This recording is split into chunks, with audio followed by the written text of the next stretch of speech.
ஆண்டவராகிய இயேசு கிறிஸ்துவின் நாமத்தில் காலை வாழ்த்துக்கள். இன்றைய மன்னா. அப்பொழுது கர்த்தரிடத்திலிருந்து புறப்பட்ட ஒரு காற்று சமுத்திரத்திலிருந்து காடைகளை அடித்து கொண்டு வந்து பாளையத்திலும் பாளையத்தின் சுற்றிலும் இந்த பக்கம் ஒரு நாள் பிரயாணம் மட்டும் அந்த பக்கம் ஒரு நாள் பிரயாணம் மட்டும் தரையின் மேல் 2 முழ உயரம் விழுந்து கிடக்க செய்தது. எண்ணாகமம் 11:31. பாளையத்தை சுற்றிலும், பாளையத்தை சுற்றிலும் என்று சொல்லி போடப்பட்டிருக்குது. பாருங்க, இந்த ஜனங்கள், இந்த இஸ்ரவேல் ஜனங்கள் ரொம்ப மோசையை பார்த்து முறுமுறுக்கிறாங்க. எவ்வளோ நாட்கள் நாங்கள் இந்த கொத்தமல்லி விதையளவு மாத்திரம் இந்த மன்னாவை புசிட்டு இருக்க முடியும்? எங்களுக்குன்னு ஒன்றுமே இல்லையே. இது எவ்வளோ தான் ருசியாக இருந்தாலும் இதையே நாங்கள் சாப்பிட்டுக்கிட்டு இருக்கிறோமே. எங்களுக்கு இறைச்சி இல்லையா? எங்களுக்கு இறைச்சியை கொடுப்பவர் யார்? அப்படின்னு சொல்லி மோசையை பார்த்து முறுமுறுக்கிறாங்க. 13ஆம் வசனம் பாருங்க, 11:13. இந்த ஜனங்கள் எல்லாருக்கும் கொடுக்கிறதற்கு அப்போ பாருங்க, அவர் மோசை கேட்குறாரு கர்த்தர்கிட்ட, நான் என்ன செய்ய முடியும்? எல்லாருடைய பாரத்தையும் 11ஆம் வசனம் முதல் பாருங்க. நான் இந்த ஜனங்கள் என்னை பார்த்து அழுகுறாங்களே, நான் என்ன செய்ய முடியும்? என் மேல் சுமந்ததினாலே உமது அடியானுக்கு உபத்திரமும் வரப்பண்ணினது என்ன? உம்முடைய கண்களில் எனக்கு கிருபை கிடையாது போனது என்ன? அப்படின்னு மோசே கர்த்தரை பார்த்து சொல்கிறார். நீர் இந்த ஜனங்கள் எல்லாருடைய பாரத்தையும் என்மேல் சுமத்ததினால் உமது அடியானுக்கு உபத்திரவம் வரப்பண்ணினது என்ன அப்படின்னு சொல்கிறார். இவருடைய பிதாக்களுக்கு நான் ஆணையிட்டு கொடுத்த தேசத்துக்கு நீர் இவர்களை முளையுங்கிற பாலகனை போல் தகப்பனை சுமந்து கொண்டு போவது போல உன் மார்பிலை அணைத்து கொண்டு போ என்று சொன்னீரே. என்னோட சொல்லும்படியாக இந்த ஜனங்களையெல்லாம் நான் கர்ப்பம் தரித்தேனா? இவர்களை பெற்றது நானா? அப்படின்னு அவனுக்கு ரொம்ப மனசு அழிச்சு போய் சொல்கிறார். இவ்வளோ ஜனங்களுக்கு இறைச்சி எங்கிருந்து வரும்? எனக்கு இறைச்சி கொடு என்று என்னை பார்த்து அழுகிறார்களே அப்படின்னு என்னால் ஒருவனால் இதை தாங்க முடியல. எனக்கு இது ரொம்ப மிஞ்சின பாரமாக இருக்கிறது அப்படின்னு சொல்லி அவர் என்ன பண்ணுறான், என்னை நீங்கள் என் உபத்திரவத்தை நான் காணாதபடிக்கு இப்பொழுது என்னை கொன்று போடும் என்று வேண்டிக் கொள்கிறான். எவ்வளோ பயங்கரமான ஜபம் ஜபிக்கிறார்.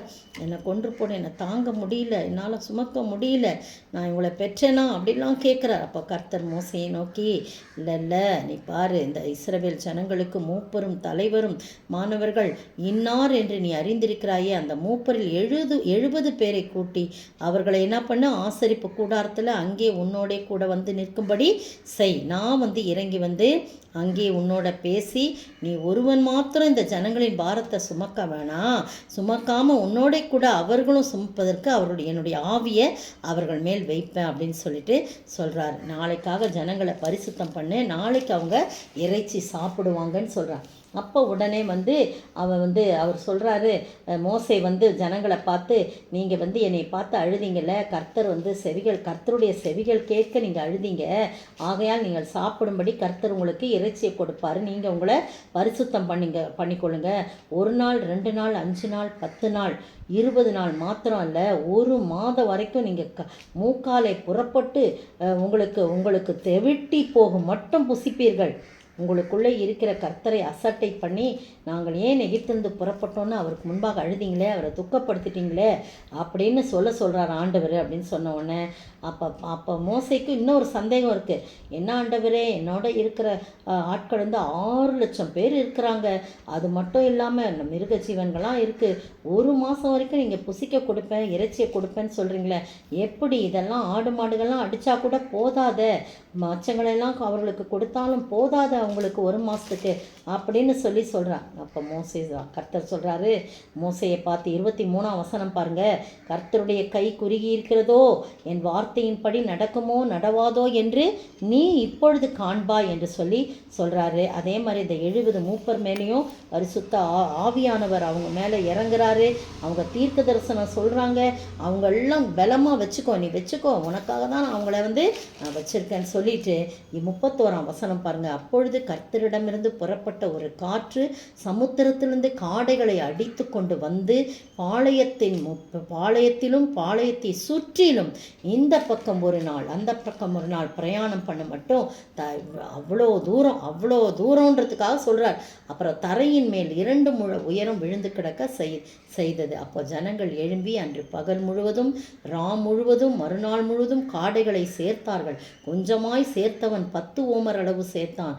அவைகளை பாளையத்தை சுற்றிலும் தங்களுக்காக குவித்து வைத்தார். பாருங்க, சுற்றிலும் இருந்து கர்த்தர் அவர்களுக்கு ஒரு ஆசீர்வாதத்தை கொடுத்தார். எப்படி முறுமுறுப்பு அந்த ஜனங்களுக்கு கொடுக்குறாரு. தெவிட்டு போக மட்டும் சாப்பிடுங்க, நீங்கள் எப்படி அழுகிறீங்களேன்னு சொல்லிட்டு ஆண்டவர் அவங்கள சுற்றிலும் எங்கே குடியிருந்தாங்களோ அவங்கள சுற்றிலும் அவங்களுக்கு அவங்க கேட்டதை கொடுக்குறார். பிரியமானவங்களை, நீங்களும் நானும் அப்படி தான் சில வேளையிலே நாம் கேட்க தகாத கூட நம்ம கேட்டிருக்கலாம். ஆனால் ஆண்டவர் என்ன செய்கிறது, என் பிள்ளை இப்படிலாம் கேட்குது, ஆனாலும் நான் கொடுக்காம எப்படி இருக்குதுன்னு சொல்லிட்டு நம்மை சுற்றிலும் ஒரு ஆசீர்வாதத்தை கட்டளையிடுவார். அப்படிப்பட்ட ஆசீர்வாதத்தை நாம் பெற்று வாழ்வதற்கு இந்த ஜனங்களைப் போல முறுமுறுப்புள்ள ஜனங்களாக இல்லாதபடி நாம் அமைதலோடு, பொறுமையோடு, நம்பிக்கையோடு, விசுவாசத்தோடு, கர்த்தருடைய கை குறுகி போகாத கை, அவருடைய கை குறுகி போகாத கை என்று சொல்லி அவருடைய நல்ல கையை, அவருடைய திரண்ட கையை, வலிமையான கையை நோக்கி பார்ப்போமா? ஜெபிப்போம். கர்த்தரின் கை குறுகவில்லை, கர்த்தரின் வாக்கு மாறினதே, சுத்தர்களாய் வாழ்ந்திடவே சுதனருள் புரிந்தனரே. விசுவாசியே நீ பதறாதே, விசுவாசியே நீ கலங்காதே, விசுவாசத்தால் நீதிமான் என்றும் என்றும் பிழைப்பான், விசுவாசத்தால் நீதிமான் என்றும் என்றும் பிழைப்பான். ஸ்தோத்திரிக்கிற ஆண்டவரே, துதிக்கிற ராஜா, விசுவாசத்தால் நீதிமான் பிழைப்பான். கர்த்தரின் கை குறுகி போகவில்லை, அவருடைய கை நீட்டப்பட்ட கை, எங்களுக்காய் உதவி செய்கின்ற கை, எங்களை சுற்றிலும் அரவணைக்கின்ற கை, எங்களை சுற்றிலும் ஆசீர்வதிக்கின்ற கை. ஆண்டவரே, அந்த கையை நம்பி நாங்கள் வாழ நீ உதவி செய்ய வேண்டும் என்று கர்த்தரும் மீட்பரும் ராஜாவுமாகிய இயேசு கிறிஸ்துவின் விலையேற பெற்ற நாமத்தில் ஜெபிக்கிறேன் பிதாவே, ஆமேன். நேற்றைய தினத்திலே கேட்கப்பட்ட 5 கேள்விக்கான பதில்கள். 1. பூரண அன்பு பயத்தை புறம்பே தள்ளும். 1 யோவான் 4:18. 2. நீ குளிரும் அல்ல அனலும் அல்ல, நீ குளிராவது அனலாவது இருந்தால் நலமாயிருக்கும். வெளிப்படுத்தல் 3:15. 3. அந்த சிங்காசனத்திற்கு முன்பாக பளிங்குக்கு ஒப்பான கண்ணாடி கடலில் இருந்தது. வெளிப்படுத்தல் 4:6.